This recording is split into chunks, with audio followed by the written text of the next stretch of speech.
স্বাগতম প্রত্যেককে আমার চ্যানেলে। আমি হিমেল রানা সাকলাইন। প্রিয় শিক্ষার্থী বন্ধুরা, আজকে বরাবরের মতো উপস্থিত হয়েছি ষষ্ঠ গণিত অজানা রাশির জগৎ পর্ব 6 নিয়ে, পৃষ্ঠা 151। তো প্রিয় শিক্ষার্থীরা, আজকে আমাদের আলোচনার যে বিষয়বস্তু তা হচ্ছে প্রক্রিয়া চিহ্ন। তো প্রিয় শিক্ষার্থী বন্ধুরা, তোমরা সকলেই জানো প্রক্রিয়া চিহ্ন হচ্ছে 4 প্রকার: যোগ, বিয়োগ, গুণ, ভাগ। তো তোমাদের ষষ্ঠ শ্রেণীতে প্রক্রিয়া চিহ্ন 6টি নিয়ে আলোচনা করা হয়েছে। 6টি প্রক্রিয়া চিহ্ন নিয়ে আলোচনা করা হয়েছে। তাহলে শুরু করছি। পূর্বে আমরা পাটিগণিতে যোগ, বিয়োগ, গুণ, ভাগ, বৃহত্তর ও ক্ষুদ্রতর সম্পর্কে জেনেছি। এইগুলো যেসব চিহ্ন দ্বারা প্রকাশ করা হয়ে থাকে তাদেরকে আমরা প্রক্রিয়া চিহ্ন বলে থাকি। তো আমি তোমাদের প্রক্রিয়া চিহ্ন কাকে বলে এটি যদি সহজ করে বলি তাহলে হবে পাটিগণিতে, যদি তুমি পাটিগণিতে প্রক্রিয়া চিহ্ন বলো তাহলে তোমাকে বলতে হবে পাটিগণিতে যোগ, বিয়োগ, গুণ, ভাগ, বৃহত্তর ও ক্ষুদ্রতর সম্পর্কে যেসব চিহ্ন দ্বারা প্রকাশ করা হয়ে থাকে তাদেরকে প্রক্রিয়া চিহ্ন বলে। আর তুমি যদি বীজগণিতে প্রক্রিয়া চিহ্ন বলতে চাও তাহলে তোমাকে বলতে হবে বীজগণিতে যোগ, বিয়োগ, গুণ, ভাগ, বৃহত্তর ও ক্ষুদ্রতর সম্পর্কে যেসব চিহ্ন দ্বারা প্রকাশ করা হয়ে থাকে তাদেরকে প্রক্রিয়া চিহ্ন বলে। প্রিয় শিক্ষার্থী বন্ধুরা, পাটিগণিতে প্রক্রিয়া চিহ্ন। তো পাটিগণিতে প্রক্রিয়া চিহ্ন আমরা কিভাবে পড়ব? যোগ, বিয়োগ, গুণ, ভাগ। পাটিগণিতে আমরা পড়ব যোগ, বিয়োগ, গুণ, ভাগ। এরপরে আরও দুটি প্রতীক রয়েছে, একটি হলো বৃহত্তর প্রতীক আর একটি হলো ক্ষুদ্রতর প্রতীক। তো বৃহত্তর প্রতীক এবং ক্ষুদ্রতর প্রতীক ব্যবহারের একটু নিয়ম আছে। তো এই নিয়মটা তোমাদের মনে রাখতে হবে। যেমন মনে করো যে আমি লিখলাম যে 5 আর একটা সংখ্যা আমি লিখলাম 6। তাহলে বলো দেখি 5 বড় না 6 বড়? তুমি অবশ্যই বলবা 6 বড়। তার মানে 5-এর থেকে 6 বড় বোঝাতে আমরা এই ক্ষুদ্রতর প্রতীকটি ব্যবহার করে থাকি। আবার মনে করো একটা সংখ্যা আমি 3 লিখলাম আর একটা সংখ্যা আমি 2 লিখলাম। তো এখন বলো দেখি 2 বড় না 3 বড়? তোমরা অবশ্যই বলবে 3 বড়। তাহলে এটা বোঝাতে আমরা কি করি? এটা বোঝাতে আমরা বৃহত্তর চিহ্ন ব্যবহার করি। কিন্তু আসলে এটা পড়তে হয় কিভাবে? তোমরা সব সময় খেয়াল করবা যে বাম পাশে কোন চিহ্নটা আছে। বাম পাশে বৃহত্তর চিহ্ন আছে না ক্ষুদ্রতর চিহ্ন আছে? যদি বাম পাশে ক্ষুদ্রতর চিহ্ন থাকে তাহলে আগে ক্ষুদ্রতর চিহ্ন বলতে হবে, আর যদি বাম পাশে বৃহত্তর চিহ্ন থাকে তাহলে আগে বৃহত্তর চিহ্ন বলতে হবে। এক কথায় সব সময় খেয়াল রাখবা যে বাম দিকটাই আগে বলতে হবে। যেমন এখানে খেয়াল করো যে 5 ক্ষুদ্রতর 6, তার মানে আমি কিন্তু আগে ক্ষুদ্রতর কথাটা বলছি, যেহেতু বামের সংখ্যাটা ছোট, ডানের সংখ্যাটা বড়। এরপরে দেখো 3 বৃহত্তর 2, তার মানে দেখো এখানে 3 কিন্তু হচ্ছে বড় আর 2 হচ্ছে কিন্তু ছোট। তার মানে বামে কে আছে? বামে কিন্তু 3 আছে। এই জন্য আমি আগে বামের সংখ্যাটা অর্থাৎ বামের প্রতীকটাকে আগে বলবো 3 বৃহত্তর 2। তো আশা করি প্রিয় শিক্ষার্থীরা বুঝতে পেরেছো। তো এখন পাটিগণিতে আসলে যেগুলো আমরা পাটিগণিতে যোগ, বিয়োগ, গুণ, ভাগ, বৃহত্তর, ক্ষুদ্রতর পড়লাম, কিন্তু সেগুলো কিন্তু বীজগণিতে সেগুলো কিন্তু যোগ, বিয়োগ, গুণ, ভাগ, বৃহত্তর, ক্ষুদ্রতর পড়া যাবে না। তাহলে আমরা কিভাবে পড়ব? যদি যোগ হয় সেটা ইংরেজিতে হবে প্লাস, যদি বিয়োগ হয় তাহলে সেটাকে বলবো মাইনাস, যদি গুণ হয় সেটাকে আমরা ইনটু অথবা ডট বলতে পারবো, যদি ভাগ হয় সেটাকে আমরা ডিভিশন বলতে পারবো, যদি বৃহত্তর হয় তাহলে গ্রেটার দেন, আর যদি ক্ষুদ্রতর হয় তাহলে হবে লেস দেন। তো আশা করি বুঝতে পেরেছো।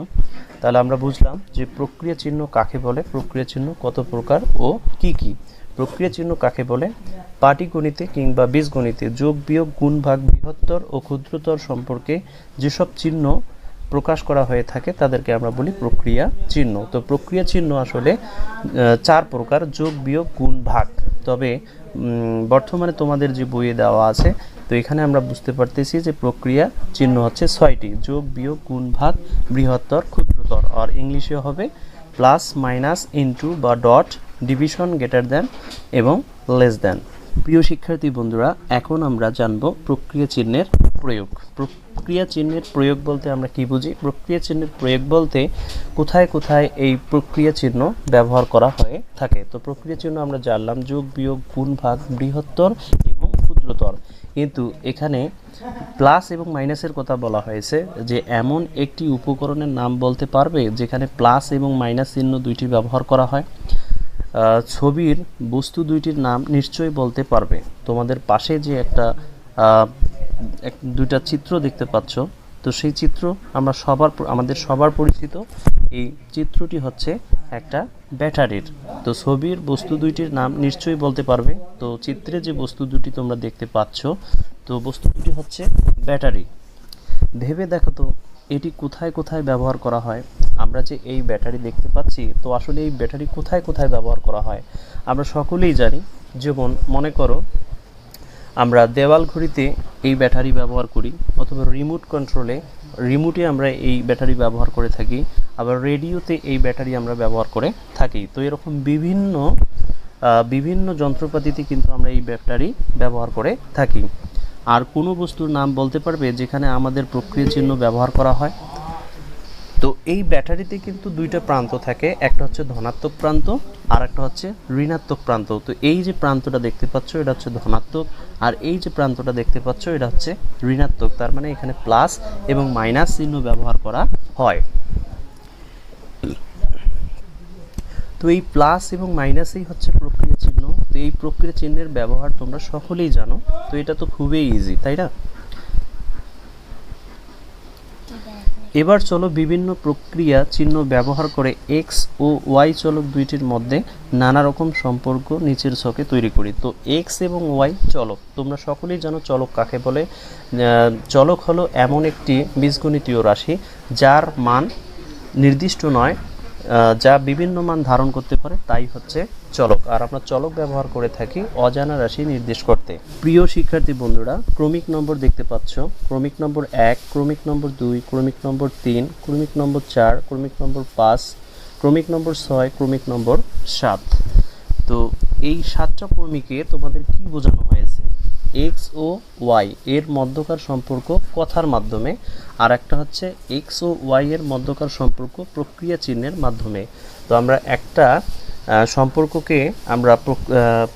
সম্পর্ককে কথার মাধ্যমে প্রকাশ করব, আর একটা সম্পর্ককে আমরা প্রক্রিয়া চিহ্নের মাধ্যমে প্রকাশ করব। তো প্রথমে যে ক্রমিক একে বলা আছে এক্স প্লাস ওয়াই, তো এক্স প্লাস ওয়াই এটা কিন্তু আমরা কথার মাধ্যমে এদের মধ্যকার সম্পর্ককে প্রকাশ করলাম। কিন্তু সেটাকে যদি আমরা এখন প্রক্রিয়া চিহ্নের মাধ্যমে প্রকাশ করি তাহলে কি হবে? X plus Y. তো এখানে দেখতে পাচ্ছ যে এক্স এর পরে প্লাস লেখা আছে, এক্স প্লাস ওয়াই। তার মানে এটা হচ্ছে প্রক্রিয়া চিহ্নের মাধ্যমে, আর এটা হচ্ছে কথার মাধ্যমে। এরপরে এক্স মাইনাস ওয়াই, তো মাইনাস মানে কি? মাইনাস মানে হচ্ছে বিয়োগ, এক্স মাইনাস ওয়াই। এরপরে খেয়াল করো x into y, x into y, x into ওয়াইকে আমরা দেখো তিনভাবে লিখতে পারি। এক্স ইন্টু মানে প্রক্রিয়া চিহ্নের মাধ্যমে এক্স ইন্টু ওয়াই বা এক্স ডট ওয়াই বা এক্স ওয়াই, এটা কিন্তু আসলে আমরা প্রক্রিয়া চিহ্নের মাধ্যমে এভাবে প্রকাশ করতে পারি। এরপরে 4 নাম্বার যে ক্রমিক নম্বর সেটা হলো এক্স ডিভিশন ওয়াই। তো এক্স ডিভিশন ওয়াইকে আমরা কিন্তু দুইভাবে প্রকাশ করতে পারি। যেমন মনে করো এক্স ভাগ ওয়াই এবং এক্স ডিভিশন ওয়াই, আমরা কিন্তু দুইভাবে প্রকাশ করতে পারি। এরপরে প্রিয় শিক্ষার্থী বন্ধুরা, এক্স ইন্টু 5, তো এক্স ইন্টু 5কে আমরা কতভাবে লিখতে পারি? এক্স ইন্টু 5 বা এক্স ডট 5 বা 5x, কিন্তু x5 লেখা হয় না, কারণ ইন্টু বা গুণের ক্ষেত্রে প্রথমে সংখ্যা প্রতীক ও পরে অক্ষর প্রতীক লেখা হয়, যেমন 3x 10y 9z। আমরা কিন্তু আসলে চলকের পরে সংখ্যা লিখি না, এটা দেখতেও একটু কেমন লাগে। তো লেখার নিয়ম হচ্ছে যে চলকের সামনে সংখ্যা থাকবে, না হয় অক্ষর থাকবে। তোমাদের একটু আরও সহজ করে বলি। তো আমরা জানি যে সহগ হচ্ছে দুই প্রকার, একটা হচ্ছে সাংখ্যিক সহগ, হচ্ছে দুই প্রকার। এক সাংখ্যিক সহগ, আর একটা হচ্ছে আক্ষরিক সহগ। তোমরা সকলেই জানো একটা হচ্ছে সাংখ্যিক সহগ আর একটা হচ্ছে আক্ষরিক সহগ। সহগ হলো দুই প্রকার, একটা হচ্ছে সাংখ্যিক সহগ আর একটা হচ্ছে আক্ষরিক সহগ। তো এই সাংখ্যিক সহগ এবং আক্ষরিক সহগ লেখার নিয়ম হচ্ছে যে চলকের আগে লিখতে হবে। আমি যদি লিখি যে আমি যদি লিখি x ইন্টু 3, তো এটাকে কিন্তু আসলে আমি x3 লিখতে পারি না, মানে এটাকে লিখলেই তো কেমন দেখাচ্ছে, তাই না? তো এটাকে লেখার নিয়ম হচ্ছে যে সাংখ্যিক সহগটাকে আগে লিখতে হবে আর এক্সটাকে পরে লিখতে হবে, তার মানে 3x। আর যদি এটার সাথে অক্ষর গুণন থাকে যে এক্স ইন্টু এ, তো এখানে এক্স হচ্ছে চলক এবং এ হচ্ছে আক্ষরিক সহগ, তো এটাকে আমি কিভাবে লিখতে পারবো, এ এক্স। তো এটাই হচ্ছে লেখার নিয়ম। এরপরে 6 নম্বর যে ক্রমিক নম্বরটি হলো তা হলো এক্স ওয়াই এর চেয়ে বৃহত্তর বা বড়, কারণ বৃহত্তর মানেই কিন্তু বড়, তার মানে এক্স ওয়াই এর চেয়ে বৃহত্তর বা বড়, এটাকে আমরা কিভাবে লিখতে পারবো যে X greater than Y, X greater than Y, এটাকে কিন্তু এক্স লেস দেন ওয়াই বলা যাবে না। আমি আবারও বলছি, সবসময় তোমরা বামের যে চিহ্নটা সেটাকেই বলবা যে এক্স গ্রেটার দেন ওয়াই। এই গ্রেটার দেন অর্থই হচ্ছে বৃহত্তর বা বড়, তো এটাকে আমরা এক্স গ্রেটার দেন ওয়াই বলবো। 7 নম্বর যে ক্রমিক নম্বরটি হচ্ছে তা হলো এক্স ওয়াই এর চেয়ে ক্ষুদ্রতর বা ছোট। তো এক্ষেত্রে আমি কিন্তু বলতে পারবো না যে এক্স গ্রেটার দেন ওয়াই, এটা কিন্তু আমি বলতে পারবো না, আমাকে বলতে হবে এক্স লেস দেন ওয়াই, কারণ বামে যে চিহ্নটা থাকবে সেই চিহ্নটাই আগে আমাকে প্রকাশ করতে হবে। তো এই হচ্ছে সব 3। তো প্রিয় শিক্ষার্থীরা, আমি তোমাদের 151 পৃষ্ঠার আলোচনা করে দিলাম, আশা করি কোথাও কোনো সমস্যা হবে না, আশা করি তোমরা সকলেই বুঝতে পেরেছো। তো অবশ্যই কোথাও কোনো সমস্যা থাকলে কমেন্ট করে জানিয়ে দিবে। ভালো থাকবে, সুস্থ থাকবে, দেখা হবে পরবর্তী ক্লাসে। আসসালামু আলাইকুম ওয়া রাহমাতুল্লাহি ওয়া বারাকাতুহু।